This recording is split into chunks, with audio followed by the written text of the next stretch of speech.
નમસ્કાર મિત્રો દેશ અને દુનિયાના તાજા સમાચારમાં તમારું સ્વાગત છે। સૌથી મોટા સમાચાર સામે આવી રહ્યા છે। દવાઓ લેવા ભારત આવે તે પહેલા જ ઈરાની વિમાનને અમેરિકાએ નષ્ટ કર્યું છે। મશહદ એરપોર્ટ ઉપર હેશટેગ કરવામાં આવી છે। અન્ય મહત્વના સમાચારની વાત કરીએ તો ડીલ કરો નહીંતર ખાર્ગ આઇલેન્ડને રાખ કરી દઈશું, ઈરાન અને ટ્રમ્પની અંતિમ ચેતવણી સામે આવી છે। અન્ય મહત્વના સમાચારની વાત કરીએ તો અમેરિકાના 3500 સૈનિકો મધ્ય પૂર્વમાં પહોંચી ગયા છે। પ્રમુખ ટ્રમ્પ કોઈ પણ સમયે તેમને ઈરાનમાં ઘૂસી જવા માટે ગ્રાઉન્ડ ઓપરેશન શરૂ કરવાનો આદેશ આપશે તેવું મનાઈ રહ્યું છે। અન્ય મહત્વના સમાચારની વાત કરીએ તો ટ્રમ્પે ઈરાનને ફરીથી ધમકી આપી છે, સમજૂતી કરો નહીંતર ખાર્ગ દ્વીપને નેસ્ત નાબૂદ કરી દઈશું।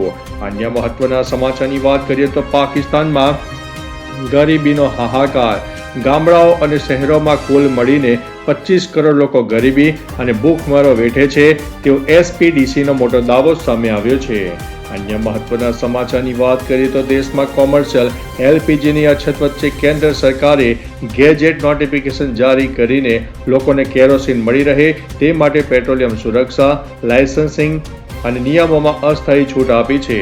જો કે સરકારે સ્પષ્ટ કર્યું છે કે કેરોસીનનો પુરવઠો માત્ર ઘરેલું ઉપયોગ જેમ કે ભોજન બનાવવા અને વીજળીના અભાવે પ્રકાશ ફેલાવવા માટે જ કરી શકાશે। અન્ય મહત્વના સમાચારની વાત કરીએ તો ભારતમાં મોટા આતંકી હુમલાનું કાવતરું નિષ્ફળ, દિલ્હી બોર્ડર પરથી ઝડપાયો છે લશ્કરે તૈયબાનો આતંકવાદી। અન્ય મહત્વના સમાચારની વાત કરીએ તો દિલ્હીમાંથી તોયબાનો આતંકવાદી સાબિર લોન ઝડપાયો છે, 5 દિવસના રિમાન્ડ માટે મોકલી દેવામાં આવ્યો છે। અન્ય મહત્વના સમાચારની વાત કરીએ તો ગાંધીનગરના કુડાસણ વિસ્તારમાં આવેલા એક જાણીતા જ્વેલરી શોરૂમમાં વિશ્વાસઘાત અને ચોરીની ઘટના સામે આવી છે। શોરૂમમાં જ સિનિયર ફેશન કન્સલ્ટન્ટ તરીકે કામ કરતા કર્મચારીએ અંદાજિત 5 લાખથી વધુ કિંમતના સોનાના દાગીના અને સિક્કાઓની ચોરી કરી હોવાની ફરિયાદ ઇન્ફોસિટી પોલીસ મથકે નોંધવામાં આવી છે। અન્ય મહત્વના સમાચારની વાત કરીએ તો સૌરાષ્ટ્રના અમરેલી જિલ્લાના મિતિયાળા અભયારણ્ય અને ગામ પાસે ફોલ્ટ લાઇન સક્રિય થઈ છે। સવારે 11:53 2.6ની તીવ્રતાનો ભૂકંપ આવ્યો। ઉપરાંત ગઈકાલે પણ 4.10 વાગ્યે 3.1ની તીવ્રતાના 2 તેમજ અન્ય હળવા આંચકાથી ધરાધ્રુજી ઉઠતા લોકોમાં ભયનો માહોલ પણ સર્જાયો છે। અન્ય મહત્વના સમાચારની વાત કરીએ તો ગુજરાતમાં તારીખ 2 અને 3 એપ્રિલે ફરીથી વીજળી, વરસાદ અને વંટોળની ચેતવણી આપવામાં આવી છે। ઉનાળામાં અસામાન્ય ઉપરાઉપરી પશ્ચિમી વિક્ષોભ જોવા મળ્યો છે। કચ્છમાં 52 કિલોમીટર પ્રતિ કલાકની ઝડપે પવન ફૂંકાયો અને ગરમીમાં હજુ અઠવાડિયું રાહત પણ મળી શકે છે। અન્ય મહત્વના સમાચારની વાત કરીએ તો આણંદ તાલુકાના કાસોડ તાબેના વિજયપુરા નજીક ગત રોજ બાઇક ચાલકે શોર્ટ બ્રેક મારતા 3 વ્યક્તિ રોડ ઉપર પટકાયા હતા, જેમાં એક મહિલાના શરીર ઉપર સામેથી આવેલી ટ્રકની ટ્રોલીનું વ્હીલ ફરી વળતા તેનું સારવાર દરમિયાન મૃત્યુ થયું છે। આ બનાવ અંગે બાલેજ પોલીસ મથકે અકસ્માતનો ગુનો નોંધીને વધુ કાર્યવાહી હાથ ધરવામાં આવી છે। અન્ય મહત્વના સમાચારની વાત કરીએ તો ભાવનગરમાં રવિ શિયાળો ઘઉંના પાક માટે સરકાર દ્વારા ટેકાના ભાવે ખરીદી કરવાની જાહેરાત કરાઈ છે, જે અંતર્ગત જિલ્લામાંથી 3396 ખેડૂતોએ ઓનલાઈન ફોર્મ ભર્યા હતા, જ્યારે આ ખરીદી શરૂ કરે છે અને તે પ્રતિ સેક્ટર 3295 કિલોગ્રામની મર્યાદામાં આગામી તારીખ 15/5 સુધી ખરીદી કરવાનું નિયત પણ કરાયું છે।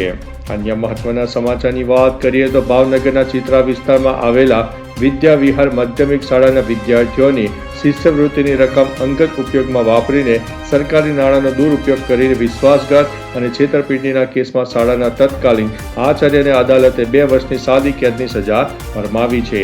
અન્ય મહત્વના સમાચારની વાત કરીએ તો વસ્તી ગણતરીના આંકડા ખાનગી જ રહેશે, કોઈ સ્કીમ માટે ઉપયોગમાં નહીં લઈ શકે। અન્ય મહત્વના સમાચારની વાત કરીએ તો ખેડામાં પરવાના વગર પિસ્તોલ રાખનાર જિંજરના આરોપીને 5 વર્ષની સખત કેદની સજા અને દંડ ફટકારવામાં આવ્યો છે। અન્ય મહત્વના સમાચારની વાત કરીએ તો ટેકાના ભાવે ઘઉંની ખરીદી આગામી 15 મે સુધી કરી શકાશે। પ્રતિ હેક્ટર 3295 કિલોગ્રામની મર્યાદા નક્કી કરાઈ છે।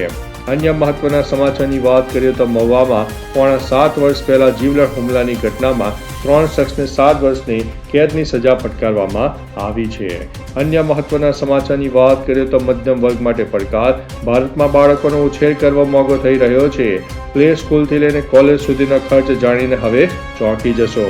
અન્ય મહત્વના સમાચારની વાત કરીએ તો 1 એપ્રિલથી 36 રાજ્યો અને કેન્દ્ર શાસિત પ્રદેશોમાં વસ્તી ગણતરીનો આરંભ થવાનો છે. અન્ય મહત્વના સમાચારની વાત કરીએ તો ઈરાન પરમાણુ હથિયાર નિયંત્રણની આંતરરાષ્ટ્રીય સંધિમાંથી બહાર નીકળશે તેવો એક અહેવાલ સામે આવી રહ્યો છે. અન્ય મહત્વના સમાચારની વાત કરીએ તો રાજસ્થાનમાં વર્ષે 3 વખત પાકે તેવી સદાબહાર કેરીનું ઉત્પાદન કરવામાં આવ્યું છે. અન્ય મહત્વના સમાચારની વાત કરીએ તો દિલ્હીમાં કાલથી ચીનની કંપનીઓના સીસીટીવી કેમેરાના વેચાણ ઉપર પ્રતિબંધ લગાવવામાં આવ્યો છે. અન્ય મહત્વના સમાચારની વાત કરીએ તો ડોલર સામે રૂપિયાએ 95ની સપાટી ગુમાવી દીધી છે. ઇન્ટ્રાડે 95.24ના તળિયે જોવા મળ્યો છે. અન્ય મહત્વના સમાચારની વાત કરીએ તો નેશનલ હાઈવે ઓથોરિટી ઓફ ઇન્ડિયાનો મોટો નિર્ણય. 1 એપ્રિલથી હાઈવે ઉપર મુસાફરી થશે મોંઘે. ટોલ ટેક્સના દરમાં 5% સુધીનો વધારો થવાની શક્યતા છે. અન્ય મહત્વના સમાચારની વાત કરીએ તો ઈરાન અને રશિયા પાસેથી ઓઇલ ખરીદવા માટે ટ્રમ્પ પાસેથી લેવી પડે છે મંજૂરી. રાહુલ ગાંધીના પીએમ મોદી પર મોટા પ્રહાર સામે આવ્યા છે. તો ચાલો મિત્રો, ફરીથી દેશ અને દુનિયાના સુપરફાસ્ટ સમાચાર લઈને મળતા રહીશો. ત્યાં સુધી અમને રજા આપશો. નમસ્તે.